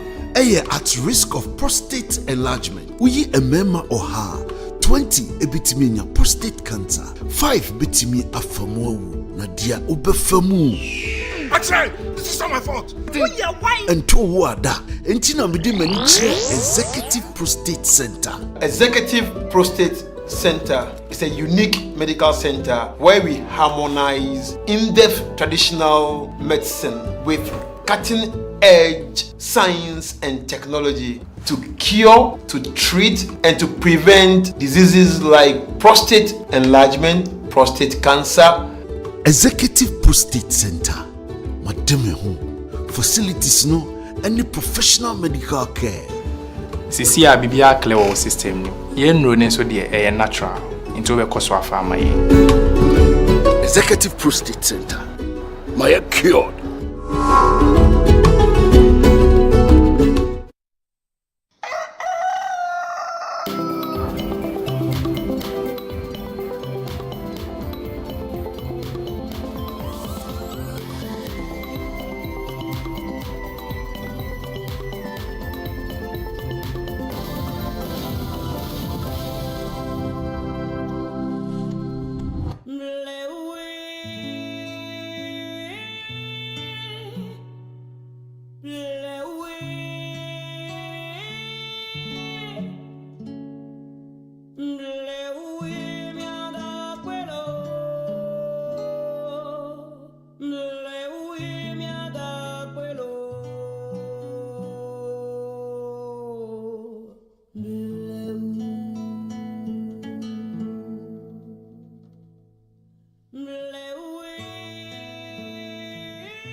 Welcome back. This is Breakfast Daily Weekend. Still a very difficult period for all of us. Still a very, very painful, time for all of us. Following a very tragic and very profound loss of 8 gallant men who died in service to their country, and we continue to remember their legacy even on the show. And as the subsequent programming goes on right here on Channel 1 TV and at CTFM. We'll continue with the show. It's now time for the sports segment, and we are happy to be joined by our colleague in the Channel 1 newsroom who works on the sports desk, Yao AJ Minta. I usually call him El Mint. Mr. Duncan. Yeah. Yes, Mr. Duncan. It's a difficult time for all of us. Yeah. It's quite muted. Kind of start to the day. Kind of a weekend. Because, lives have been lost, and statements' lives have been lost in a very tragic way. Like we know we all die, but to go out like the manner they did. It's tragic. Can you imagine? Very tragic. We've heard, and of course, we also know that Mane Boama, for example, loved his football. Right? He's a supporter of Kumasi Asante Kotoko. Here in Honorable Sam George. I remember there was a post sometime back, Honorable Sam George supporting Accra to Folk. He was decked out in his Accra to Folk jersey. Dr. Mane Boama was decked out in his Kotoko jersey. And they were having a back and forth, just having fun. And they were at the stadium watching the game. And many people don't know this about Dr. Mane Boama. He served as a deputy minister of youth and sports under the late John Evans Atami, also our former president, between 2012 and 2013. And he was heavily involved in the Black Stars preparation for the 2013 AFCON, where we finished in the semi-finals. We finished fourth in that tournament that took place in South Africa. And in the lead up to the tournament, and that's where he really came to the fore. And he was heavily involved in the preparation, their prep. They moved over to camp outside Ghana. That's how come he got involved in sports. And he wore many hats. I mean, a medical doctor who became an ICT expert and became a strategist who became a spokesperson, who became so deep into security details to the point that he was tasked with the responsibility of being a defense minister. Like that guy was one of my super, fondest super. memory of Alhaji Dr. Murtala Mohammed too was when he had come for a big issue show. Right here at Channel 1 TV. And when the show was over, it was time for Premier League. So Coach Nimli and Nketia were around, and he spent some more time hanging around, talking football, talking Liverpool, talking Arsenal, and he was taking on Coach for some views he had said on the show. May their souls rest in peace. Very tragic. Very tragic. What's happening in the world of sports? Had this news not come up, I would have come here all smiling with a lot of good news because with the Black Stars, the latest player in the Black Stars to make a move is Francis Abu. He's a youngster who's coming into the team. He recently played for the Black Stars in the Unity Cup that was organized in the UK recently, where we played against Nigeria, Trinidad and Tobago, Jamaica, and he made his mark there, and he had been playing for Cercle Bruges in the Belgian Jupiler Pro League, and now he's made a move over to Toulouse FC in the French Ligue 1, and for a reported 4-year deal. And so that's a good move for him. It's a step up in quality, it's a step up in the level of competition for Francis Abu, and he's seen as a younger version of Thomas Partey, if he can hone his game to that elite level, because he has that box-to-box qualities as a midfielder. His engine is top-notch, and he can pass the ball. And his composure on the ball, his ability to read the game is also on point. And after his signing, the Toulouse sporting director, Mezzani, he described him as a guy whose profile ideally fits the French league because it's quite physical. It's quite a physical league. And it's a league of youngsters. That's their catchphrase, the league of talent.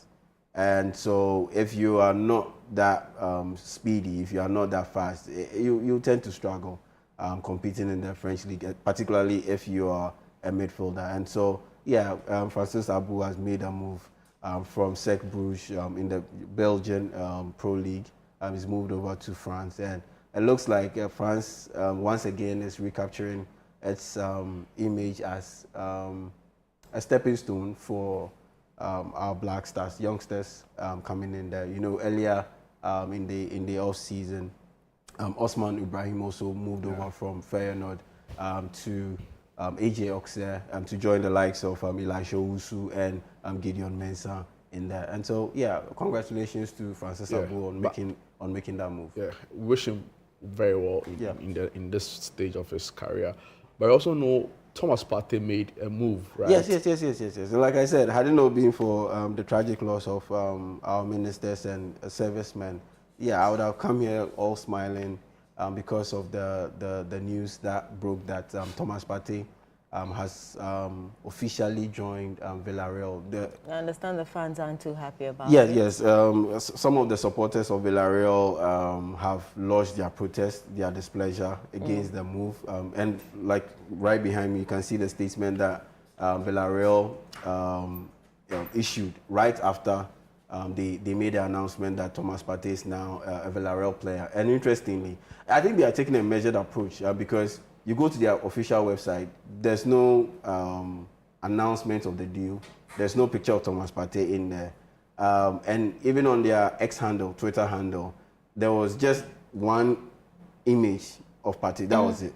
Like, it's a bit they're subtle. Not proud of their signing?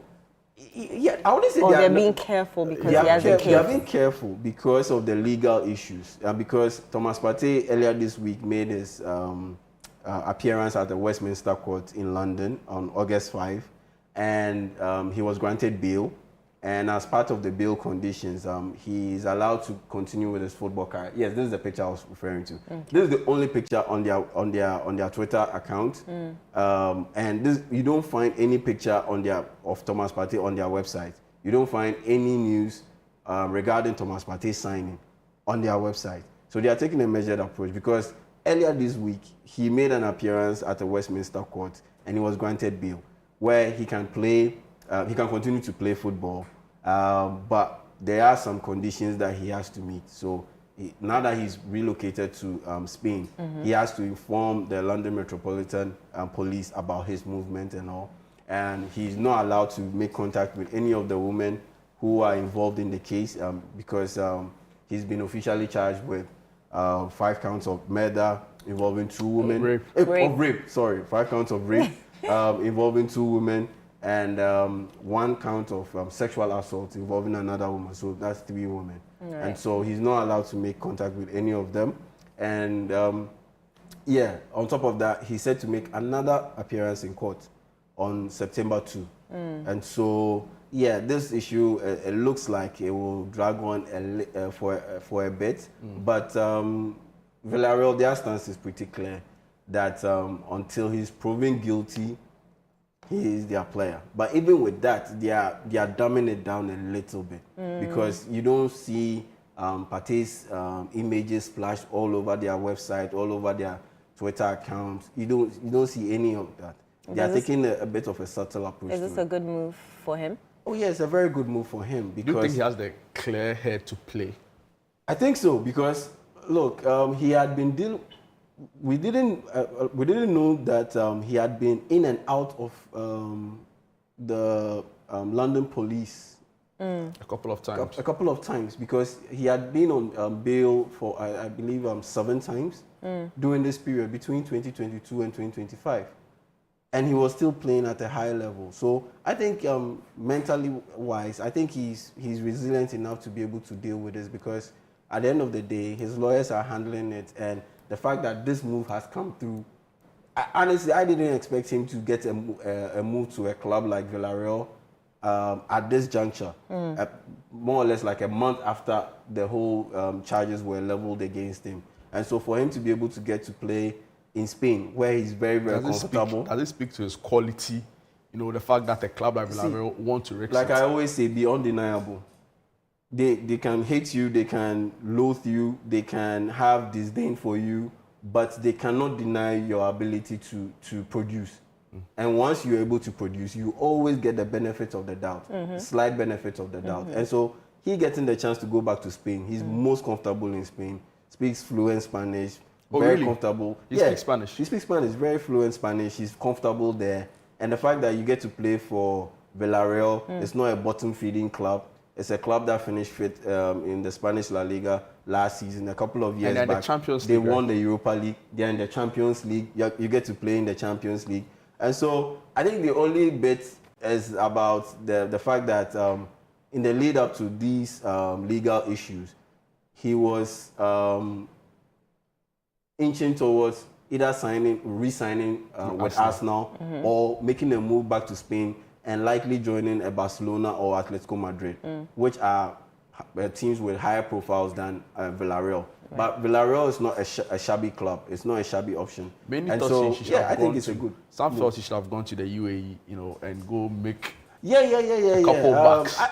Look, that money option is always there. But I think he was looking at it from the standpoint of potentially Ghana making it to the World Cup 2026. It's just next year. And so you want to be in the best shape of your life, competing in that tournament. And I think that would be more or less like his farewell for the Black Stars. Compete at the highest level, say goodbye after the World Cup. Then you can go out there to the Middle East and make some cool decent money. Are you guys saying people only go to the Middle East to make money?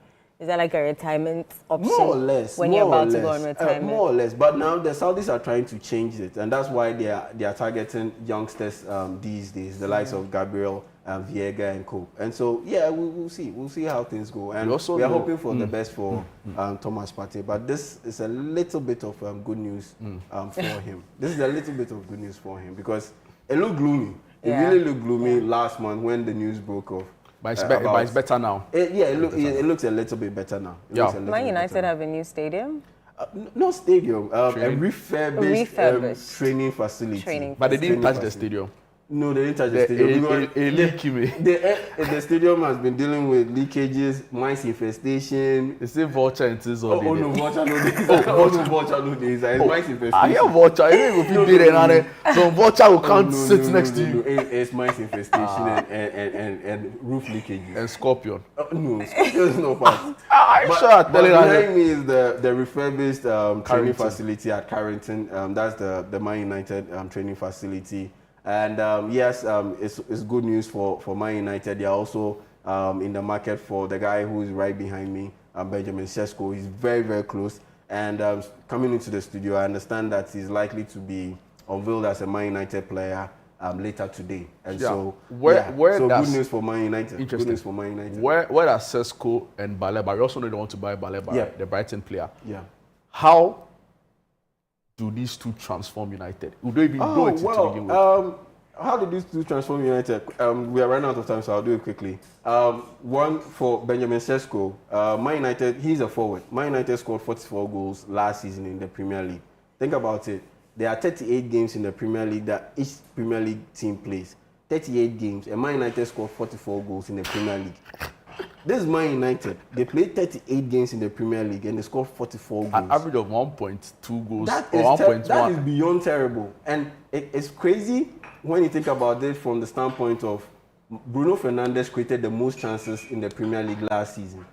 And Man United still scored 44 goals. So that means that the finishing was poor. It was terrible. And so he will help address that issue. Now the Carlos Baleba bit, he's a midfielder, defensive midfielder, 21 years, Cameroonian international, has bags and bags of energy, can run for days. Engine. He will help out with the defensive cover because at the end of the day, if you plug in Benjamin Sesko, Bruno Fernandes, Matheus Cunha, and Brian Mbeumo, you do not have enough defensive cover. So you need a guy who can single-handedly man that midfield and be able to shut pretty much everything down. Is he better than Caicedo? Oh wow! Just no. I'll go Caicedo. Is he better than Gravenberch? No, he's not better than Gravenberch. Then what's the fuss about him? Oh, he's an up and coming, promising. So he's an upgrade on Casemiro. Yes, but not better than Caicedo. No, not better than Gravenberch. No, not better than Zubimendi. Not better than Zubimendi. I think I'll pick him ahead of Zubimendi. But wow. they are slightly different deep line playmakers. But I'll pick him ahead of Zubimendi. Yeah. Thank you so much for your time. You're welcome. And those Liverpool, Chaka, can it be Bassa? Oh, they are in for Isaac. I mean, once they get Isaac, that would be some He's just hating. Don't mind that you're Chelsea supporter. See, we have money to spend. We have money to spend. Allow. Judo's just hating. Anyway. But that's okay. But Esteval is in for Chelsea, and yesterday he scored. You won a trophy. You've done like you've not seen it. It's me. I don't want to mind. But anyway, that's our show for you. Thank you for joining us. See you again tomorrow, bright and early, 7 a.m. Bye.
Looking for a one-stop shopping destination for all things made in Ghana? Eager to experience a remarkable fair that showcases the richness, creativity, and innovation behind Ghanaian products and services? Then get ready for the This is Ghana Exhibition 2025. The This is Ghana Exhibition highlights the brilliance of Ghanaian entrepreneurs, artisans, and businesses who continue to shape the narrative of homegrown excellence. This is Ghana's biggest trade fair and exhibition, bringing together SMEs, startups, research and manufacturing sectors, indigenous corporate bodies, and local creatives in one exciting space. The This is Ghana Exhibition 2025. Come explore, engage, and be inspired by the businesses and brands that are redefining Made in Ghana across every sector. The dates: Saturday the 6th and Sunday the 7th of September 2025. Time is 10 a.m. through till 5 p.m. each day. The venue is the A4 Sutherland Children's Park. For inquiries or participation details, call us on 0205-973-973. The This is Ghana Exhibition 2025 is powered by Channel 1 TV and 97.3 City FM and is proudly sponsored by MTN, EcoBank, and Side Hassle from EK Brand Consult.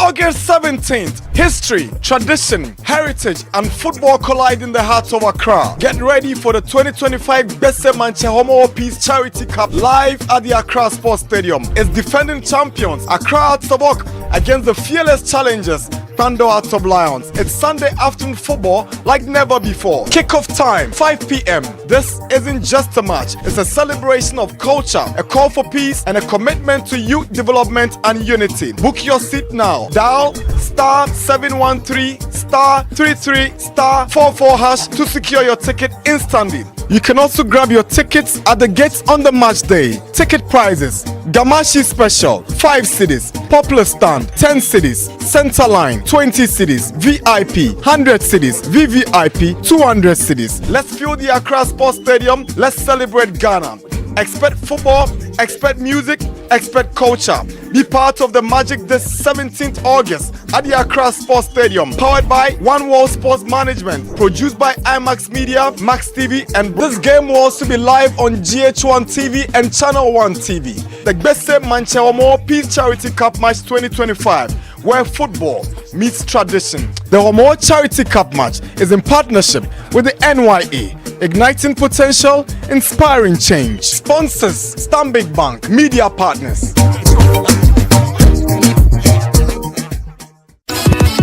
Congratulations to all top 50 contestants of the Literacy Challenge 2025 Level 2. Level 2 Aptitude Test. The top 50 contestants shall take part in a written aptitude test on Saturday, 9th August 2025 at 12 noon at the British Council, Accra. Stay tuned to City FM and Channel 1 TV to find out which of these 50 contestants make it as the top 10 finalists for the Literacy Challenge 2025 to compete for the grand prize of 10,000 Ghana cedis and a trophy in a classic quiz competition. The Literacy Challenge 2025 is powered by City FM, supported by Channel 1 TV, and sponsored by Bell Moo and GB Assessment.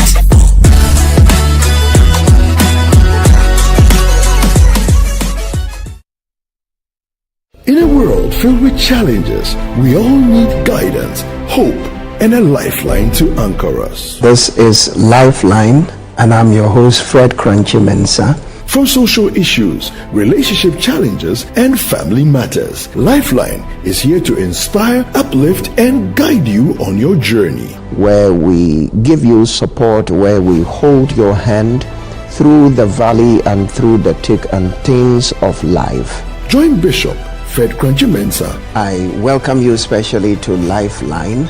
Every Tuesday and Thursday at 10 p.m. right here on Channel 1 TV. Let's walk this path together, strengthen our faith, our families, and our lives. Lifeline, because every soul deserves a guiding light. Tune in to Lifeline on Channel 1 TV and let's grow together.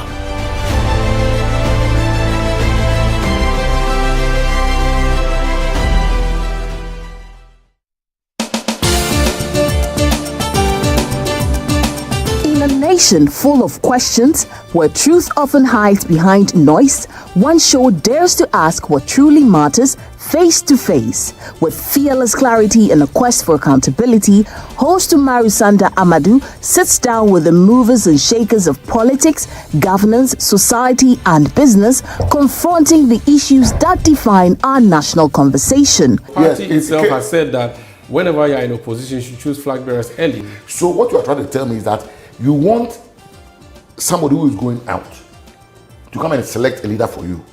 So the next person will come and say, but I didn't select him. Direct victim of attack, violent attack. Where and when? The first one happened in Parliament. I was pregnant. Now, for me, it was legit.